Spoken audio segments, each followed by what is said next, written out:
welcome to Late Night with Bridget and Holly. I'm your host, Bridget. And I'm your host, Holly. And y'all, tonight we're going to talk about Micha Miller. But before we do, make sure you like, subscribe, and hit the notification bell here on YouTube. And you can listen to us on any of your favorite podcast channels every Tuesday and Friday night at 11 p.m. And if we're not on a station that you're listening to, let us know and we'll get us on there. But y'all, getting into this, I want to tell you a little bit. If you've not heard about her, her name is Micha Miller. She's a 30-year-old woman that was living in Myrtle Beach, South Carolina. She was married to John Paul Miller, and he's the pastor of Solid Rock Church located near Myrtle Beach Airport. Now, the situation with Micha was that she was found fatally shot in the head in Lumber River State Park in Lumberton, South Carolina,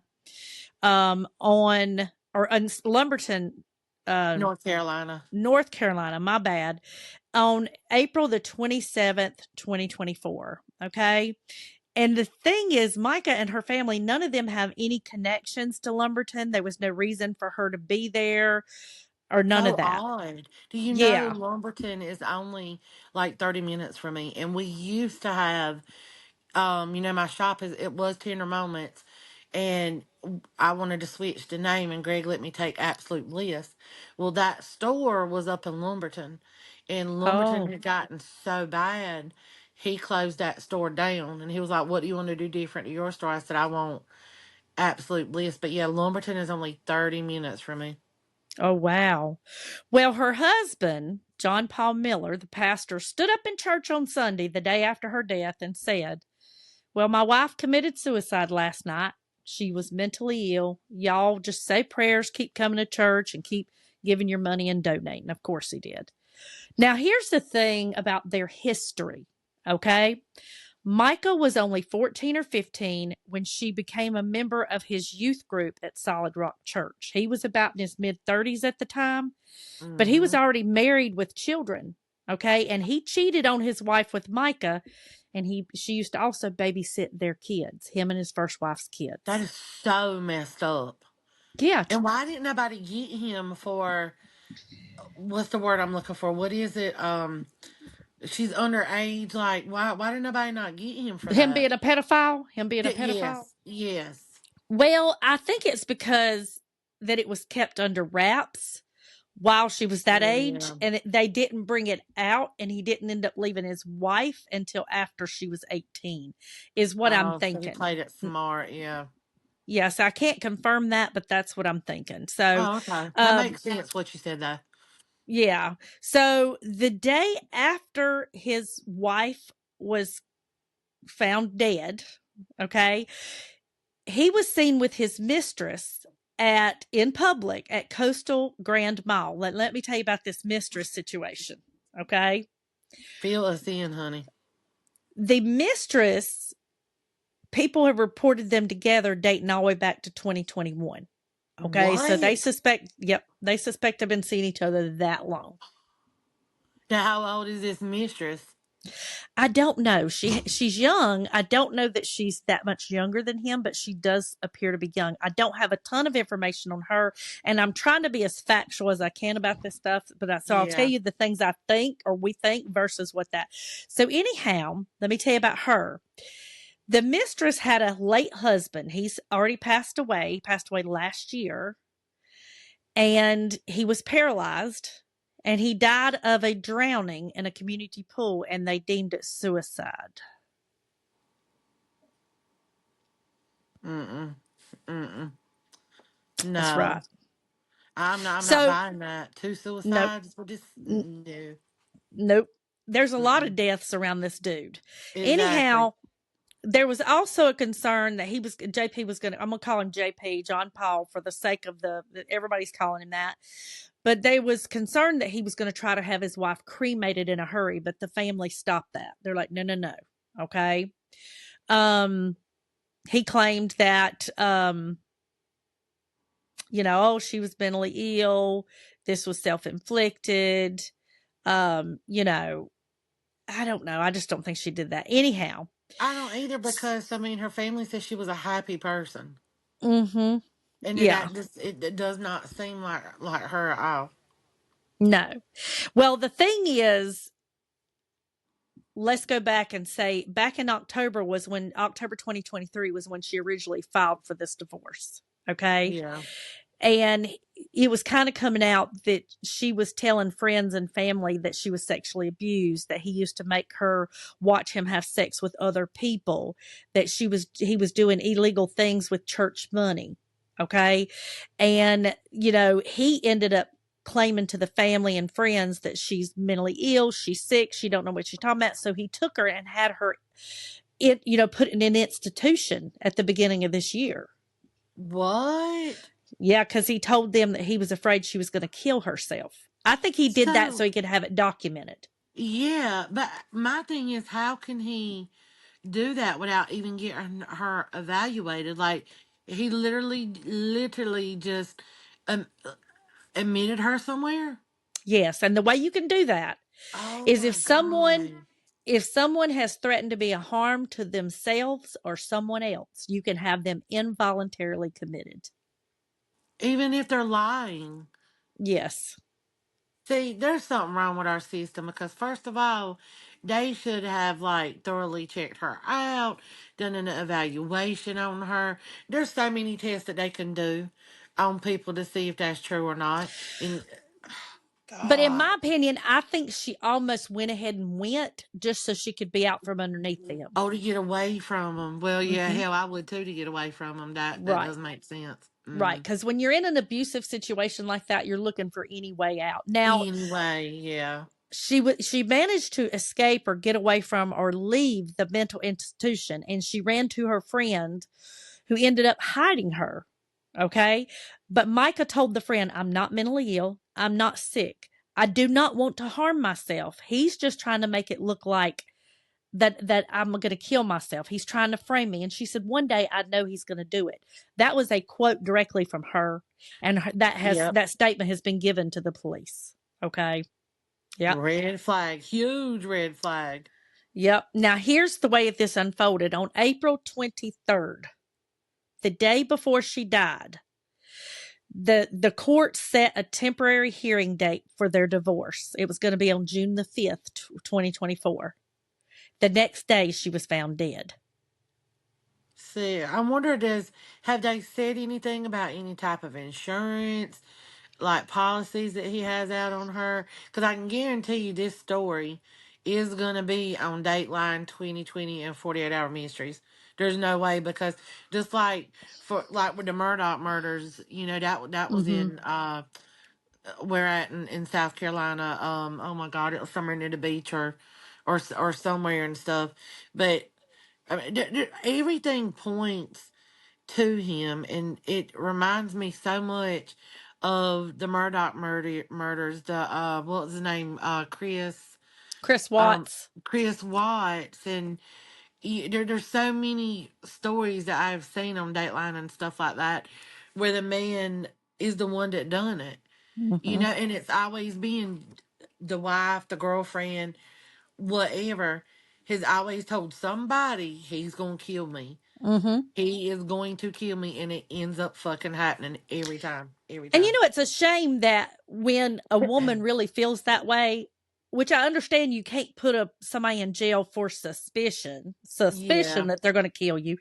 But most of the time, women that are in domestic violence situations know it's coming. They've been threatened. They've been told, I'm gonna kill you. They've been, it's been looming over them for a while, and they Yeah. know it's coming. And some of these men go through with it. And just like this guy, I believe, in my opinion, he did.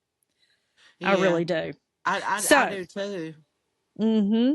So check this out. According to one of JP's own family members, JP, which is John Paul again, and his father both have mental health issues and were being treated for bipolar disorder. Ooh. JP also has assault and battery charges on him for beating his first wife with a deadly weapon charge. Oh my JP's older son has a history of domestic abuse against his wife and has served time for God. Damn. hitting her over the head with a glass bottle in the January of this year, 2024. How much time did he serve? Did it say? Not the son. Nope. He's So, probably out or by now though. maybe maybe on that charge. Now Oh, here's okay. this is where the plot really thickens. Okay. John Paul's dad, Wayne Miller, has a history of sex crimes against him in other parts of South Carolina. And he was also being exposed recently for sexual acts against men in Pakistan, where homosexuality is illegal. So there's a man named Dr. What? Jerry Savelle, Uh-huh. okay? And he started a church and evangelism out there in Pakistan. And Wayne Miller was associated with that. And he used to go out there and was acting like he was helping these Pakistani men and all this, but he was actually sexually abusing them. Oh my God. Yes. Now, Jerry found out about it and he broke ties with Wayne Miller. Guess what? He turns up dead April 14th of this year. The whole damn family are murderers. Yes. That's what I'm thinking, but now none of that's been confirmed, and right now they're not focusing on that. They claim So that they hadn't done nothing to the dad then. they claim that Jerry. Well, see, I think they were supposed to be having some trial or something coming up about all this, but I don't know. I don't know that for sure. But Jerry Savelle supposedly passed away of a heart attack. Okay. There's also a man named Troy Taylor who went to jail 20 years ago for molestation scandal, and he's tied in with JP, his dad, and all them as well. Okay. And supposedly everybody's thinking, it is rumored. Now I'm going to tell y'all this is rumored. It is not fact, that between Troy, Wayne Miller, John Paul Miller, JP Miller, all of them were using church money to do illegal stuff with sex scandals and so forth. Because Wow. even Micha Miller put on her Facebook page, which this is still up, just days before her death, that she was glad to be out of the marriage. She was trying to start a new life. She was going to get baptized in a new church. And that she, she alluded to the fact that she was being forced to take drugs, that she was being forced to be, sexual acts and things like that. And those posts are still up on her Facebook page. Oh my God. I mean, there's Mm-hmm. all the evidence right there. Like Yes. what more do they want? Like he didn't cover his tracks well or anything like that. I was trying to log in on my backup phone and pull those posts up, show them on our podcast. Well, But I was gonna say something. for the ones that are only listening, it wouldn't No, it wouldn't do any benefit good them. anyway. Yeah. They wouldn't see anything at all. You're right about that. I was like, oh, let me log in and pull it up and see what I can find. But that that's just crazy. Like you notice what I've noticed at least once a year, and then there's are more. It is more than once a year, but at least once a year, you always hear of some fucked up murder, Mm-hmm. and all kind of scandalous shit just comes out about. I mean, every year it's something. It's some type of major murder.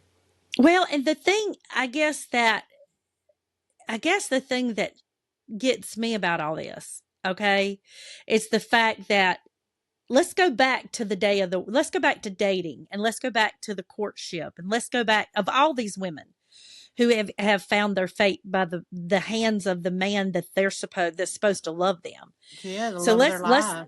let's go back to all that and say, think in those wedding pictures, that's the man you're going to die at his hands. Mm-hmm. Like that is almost, whew, you know what I'm saying? That's scary.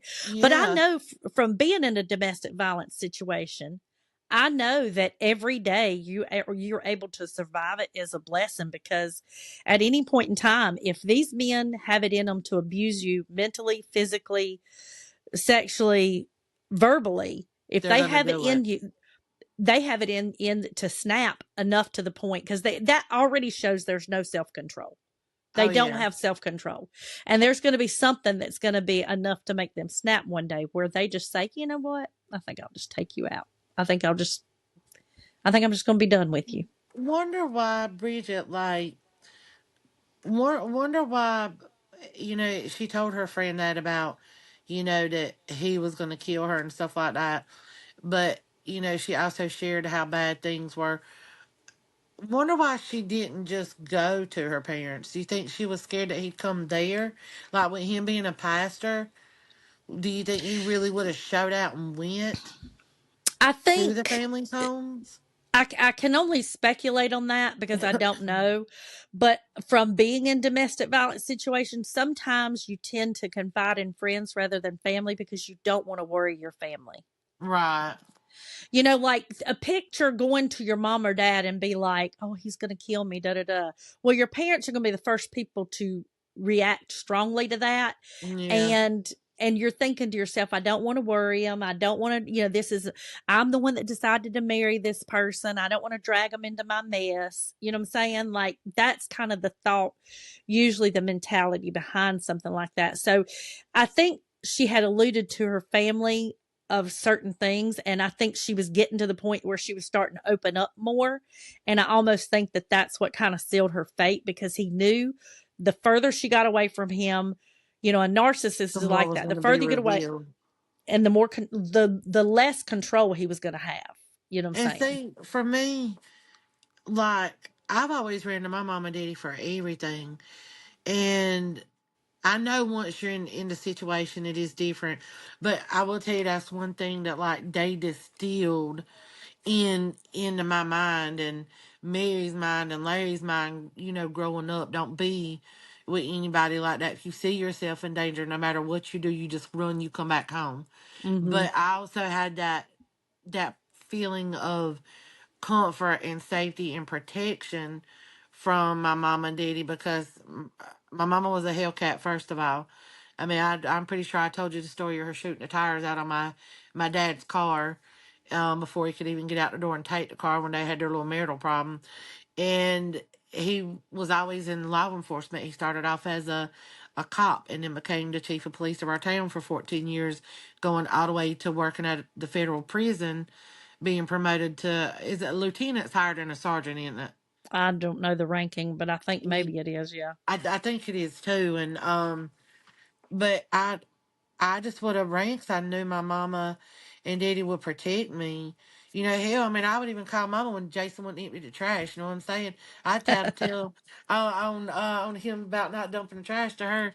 But yeah, like I would run to my parents if then they're gone now. But if anything ever happened, I would run to them and things that happen throughout life. I've never had anything like that, but even just like the simplest stuff, I would just come running. It's Well, and sad. I think I did too. I mean, I turned to my dad for everything, but I think when you go through that, first of all, it puts you in a different mentality. Second of all, you keep thinking, what am I doing to cause this? You know what I'm saying? Yeah. And like I said, you just don't want to involve your parents. So I don't think it's a situation where you don't feel comfortable going to them. I think it's mentally you're not in a good place. You know what I'm saying? You're not thinking straight and you think, "Oh, I don't want to drag them into this. I don't want them to have to be a part of this. This is my mess. I need to deal with this on my own. I need to be a big girl." You know what I'm saying? So I think that's where that comes from. It's unfortunate because people in domestic violence situations oftentimes tolerate abuse far, far longer than they should. It would be wonderful if we would all stand up and go, you know what? I'm not going to take this. And Yeah. you leave right away. But sometimes in most cases, it don't work that way. And in some cases, it ends up like Micah or, Chris Watt's wife or Scott Peterson's wife, Do or, you you become their victim.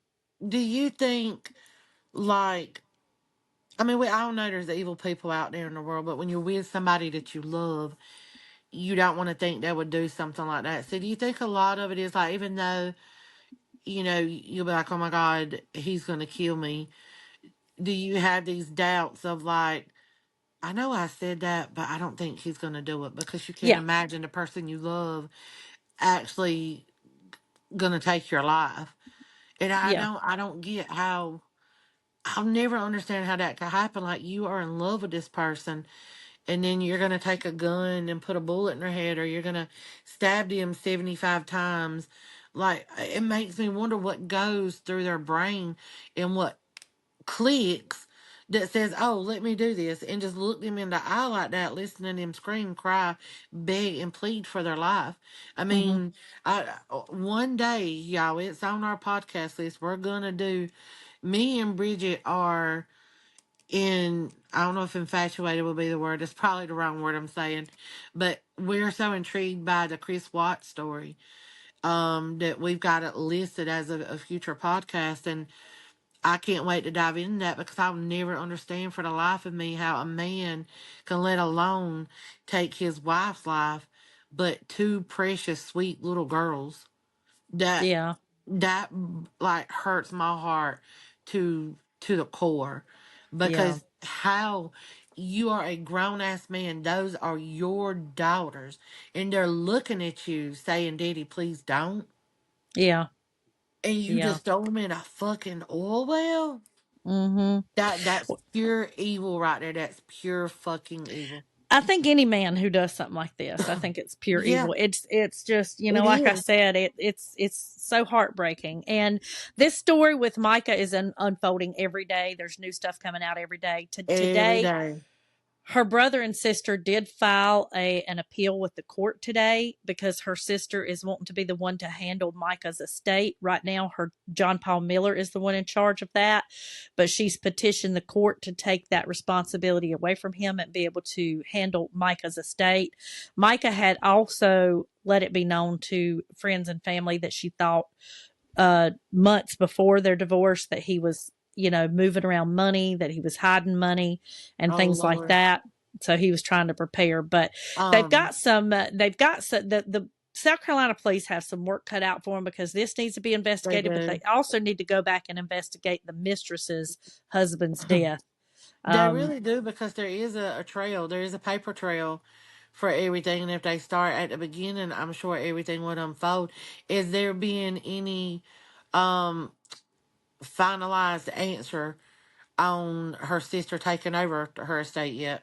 No, they just filed for that petition today with the court. Oh, okay. So I think that'll take a little time to get done. But I don't see why the court wouldn't allow that, especially if he's under investigation. But Yeah. if he's the prime suspect, which I think right now currently he is, if he's not, he should be. But Yeah, it's definitely. definitely, I think a lot of the consensus is that, I've been looking at the comments on the internet. I've been kind of sifting through a lot of that, and 99% of the people believe there's foul play. Is there any news on if they're gonna do the autopsy, or when they're gonna do it, or have they even started it yet? Mm-mm. I Yeah, don't. I hadn't heard anything about that. but it is gonna happen because of the parents, right? I don't. That's what I'm saying. I don't. I hadn't even heard that the Oh, they parents haven't are even going to order. confirmed. Yeah, yeah. Say for sure they Okay. want an autopsy. They just Um, petitioned to not. but I would almost think with if it's under suspicion. They've got to do an autopsy. Well, everybody was kind of questioning. I mean, an autopsy is to find out why somebody passed away. Yeah. They know why it was a gunshot wound to her head. They know why. But I also think that they need to do a toxicology report just to make sure she didn't have any alcohol, drugs, or anything in her system that Anything like that. maybe he insisted that she take. Now somebody else asked, it was somebody on the internet said, well, has there ever been a situation where, let's say he took her out there and forced her to shoot herself? But I'm going to be honest with you. Mm. I don't think you could force me to shoot myself. I Now think I'm I gonna would turn that tell, gun real quick and say, trick or treat, motherfucker. yeah, that's what I'm saying. I think My daddy if raised she me would have had better a than gun in that. her hands, I just That don't would be think you her could. chance. Yeah, because okay, so you're gonna force you to kill. Okay, so let's say you're gonna take me out there and say, okay, I need you to kill yourself, and if I don't, then I'm gonna kill you. Okay, well you do it because I'm not going to. Yeah. Okay, like But what threat do you have at that point?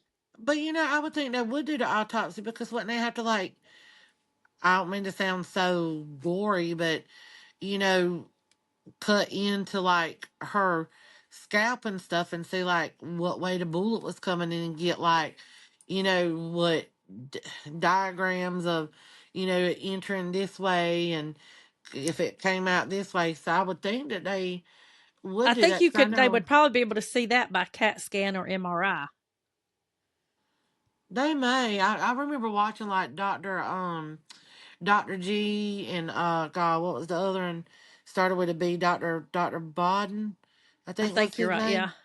name. And they would show autopsies where they had to cut like into and get the skull to show bullet entries and stab wounds and stuff like that. But I do think though, even if they already know how that already happened and Mm-hmm. know what come from what, that like you said, they still should do that test, because that would be a perfect example. If he drugged her, he could have drugged her, shot her, and dropped her off in Lumberton.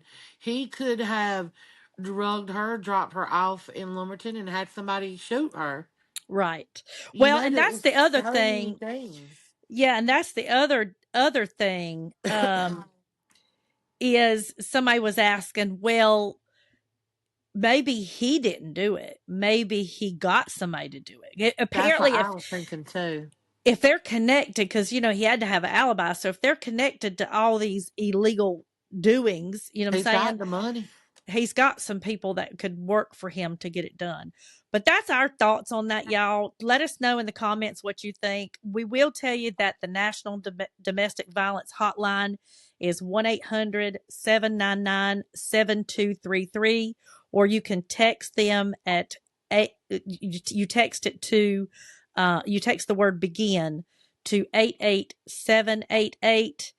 But y'all, if you're in a domestic violence situation, and especially if you're fearing for your life, even if you think, oh, like Holly said, oh, they wouldn't go that far, reach out for help, get some help, and get out of that situation. You don't need to stay in it one day longer, because there's some women that don't make it out, period. Just Yeah, like because Micha. you never know if today's going to be your last day in a relationship like that. Mm-hmm. So call and get help.